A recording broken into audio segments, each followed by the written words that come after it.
Ang isa sa mga kinatutuwa ko sa mga rally na pinupuntahan namin ay nakikita ko mismo yung mga sumusuporta sa atin sa alyansa. Sila ay tunay na mga tao, tunay na Pinoy. Hindi lang ito mga keyboard warrior o troll, mga totoong tao po sila. Magandang araw po sa ating lahat at sana ay nasa mabuti kayong kalagayan. Medyo matagal na tayong hindi nakapag-vlog dahil gaya ng nakikita nyo sa balita ay kaliwat kanan ng ating mga inaasikaso.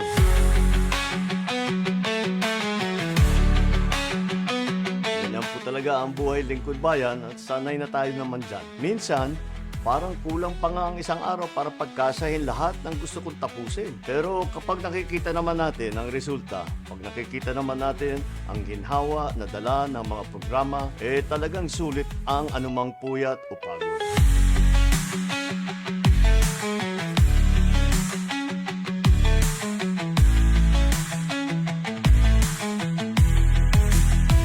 Dumagdag pa rin sa dami ng ating lakad ay ang campaign trail.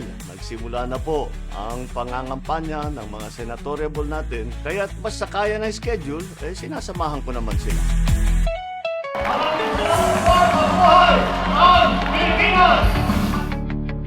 Pagka yung kampanya, masaya lagi, maraming tao at marami akong nakakausap. Yan ang siguro sa pinakamaganda sa campaign trail. At hindi lamang pagkakampanya, kundi yung pagkakausap sa tao para malaman kung sila ba ay maayos ang kalagayan, kung ano bang kailangan nila, lahat yan.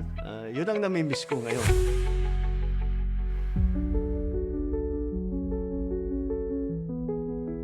Kakambal ng kampanya ay ang mga intriga at batuhang putik na tinatawag na fake news. Kaliwat kanan na rin yan. Kaya dapat maingat tayo mga mamamayan. Sabi nga natin, ang bagong Pilipino ay marurunong kumilatis sa tama at maling impormasyon. Kaya ngayon, laghanap na naman ang fake news at disinformation. Dapat extra ingat lumpo tayo sa mga nababasa natin online. Pero hindi rin naman yan mahirap. Ang isa sa mga kinatutuwa ko sa mga rally na pinupuntahan namin ay nakikita ko mismo yung mga sumusuporta sa atin sa alyansa. Sila ay tunay na mga tao, tunay na Pinoy. Hindi lang ito mga keyboard warrior o troll, mga totoong tao po sila. Kinakamayan natin, nakakausap natin, at nakukumusta.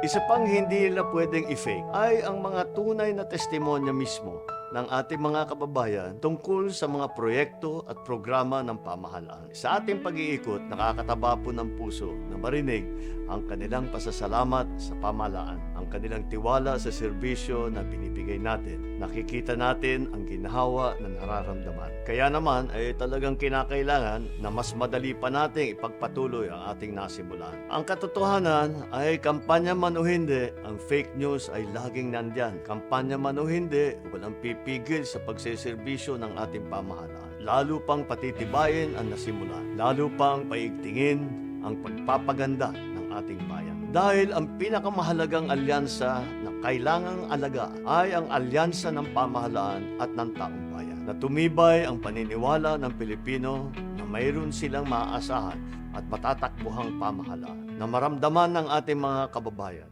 nakakampiin nila ang gobyerno na iaangat sila at puproteksyonan. Yan ang alyansa ng sambayan ng Pilipino. Mabuhay ang bagong Pilipinas.